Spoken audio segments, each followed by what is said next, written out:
Il TG del quotidiano La Nazione Siciliana, notizie della Sicilia in 3 minuti. Un anno fa spariva ad Acate sindacalista ivoriano. Il 2 luglio del 2022 spariva ad Acate il sindacalista Dauda Diane della Costa d'Avorio, 37 anni, mediatore culturale e lavoratore in nero in un cementificio della zona.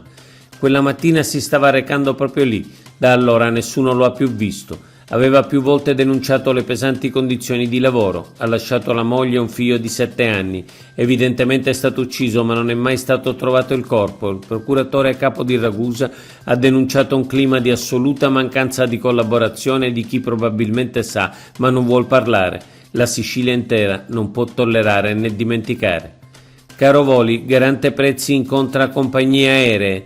Il garante per la sorveglianza dei prezzi, su richiesta del ministro Urso, ha convocato per domani le principali compagnie aeree che effettuano voli nelle tratte interessate dai maggiori rincari.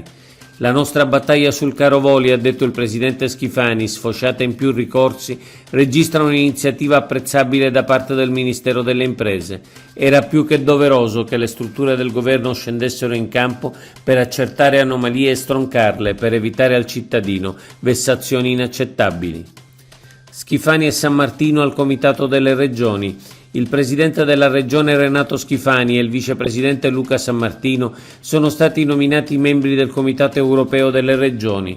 Il comitato riveste una notevole importanza, rappresenta le regioni e le città, è di fatto quasi una seconda Camera non elettiva dell'Unione Europea e fornisce pareri sulle leggi che hanno un impatto sulle amministrazioni locali. Ryanair potenzia Catania ma aveva abbandonato Comiso. Ryanair si rafforza su Catania, 34 rotte incluse 6 nuove destinazioni, Ancona, Bucarest, Parigi, Pescara, Praga e Tirana, 550 voli settimanali da e per Catania, un nuovo aeromobile per un totale di 4, un investimento aggiuntivo di 100 milioni di dollari e 30 nuovi posti di lavoro. Ryanair parla di rinnovata partnership a lungo termine concordata con SAC, società che gestisce lo scalo. È una buona notizia, ma non possiamo dimenticare che si tratta della stessa compagnia che ha abbandonato l'aeroporto di Comiso. Vincolo di interesse culturale per l'albero di Via D'Amelio. L'albero della pace in Via D'Amelio, l'ulivo piantato sul luogo della strage in cui persero la vita il giudice Paolo Borsellino e i 5 agenti di scorta, riceverà dalla regione siciliana il vincolo di interesse culturale. L'assessore regionale dei beni culturali Francesco Scarpinato ha dato mandato alla Soprintendenza per i beni culturali di Palermo di avviare il procedimento. A poche settimane dal 31esimo anniversario della strage, ha detto il presidente Schifani, è un ulteriore segno di attenzione alla valorizzazione della memoria e dell'impegno nella diffusione di una cultura antimafia. 38 milioni agli artigiani tra contributi e credito agevolato. Un bando da 38 milioni di euro a sostegno degli artigiani siciliani.